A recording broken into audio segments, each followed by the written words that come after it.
Well, I'm going to talk about The Anatomy of Ghosts, my new book, my latest book. It's set almost entirely in Cambridge, and I have a theory that a lot of fiction is sort of concealed autobiography. And it's certainly true that I was at Cambridge once at the university there. But when I say concealed autobiography, this is very concealed because the novel is set in the 1780s, more than 200 years ago. This is partly because it was such an interesting time for the whole of the Western world, for Europe and North America. We just had the American Revolution, the War of Independence, and in the 1780s this was the run-up to the French Revolution, so politically it was a time of huge change. And also, in terms of scientific thought, it was a period of great transformations, because empirical science was making huge strides, and rationalism was beginning to take hold of the imaginations of the intelligentsia. There was one other idea in the back of my mind when I began to think about this book, and this was the idea of ghosts. I like, as a writer, to try new things, and as it happened, I've never written a ghost story, so I thought, why not do that? But the more I thought about the subject of ghosts, the more I realised that there were so many ways to approach the very idea. I mean, what do we mean by a ghost? Do we mean something in a white sheet that clanks when it walks? Or do we mean something that haunts us? It's the story of a man called John Holdsworth. He's a bookseller in London in the 1780s. He's a printer too. He's also, at the beginning of the book, a man who's lost everything. His wife has died, his young son has died, he's lost his shop and his business, he's on the breadline, very, very poor. He's also very, very full of anger and grief and guilt because of the death of his loved ones.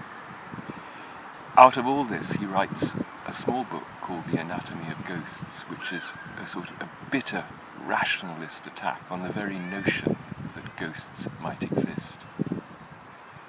And in a funny way, this book actually turns into maybe not his salvation, but something that leads to the next stage of his life, because it's read by an aristocratic woman called Lady Anne Oldershaw, whose son is an undergraduate at Cambridge, and who has just gone mad because he believes he's seen the ghost of a woman he once knew who is now dead. Once Holdsworth comes to Cambridge, though, events begin to unfold in an unexpected way, because a Cambridge college, even now, is a very strange, enclosed and privileged world. And in the 18th century, it was also a corrupt world. A Cambridge college was a self-enclosed community, a walled community. At night, when the gates were locked, no servants could stay in college. There were no women. The only people there were the lecturers and the students, all male community, except in a few colleges, including this one in my novel. The master, who was the man in charge of the college, was allowed to have his wife there. And this is the case in this novel. And Holdsworth, one of the things he soon finds is that the master's wife, his name's Eleanor, begins to haunt him, but in a very different way from the ghost of his own dead wife.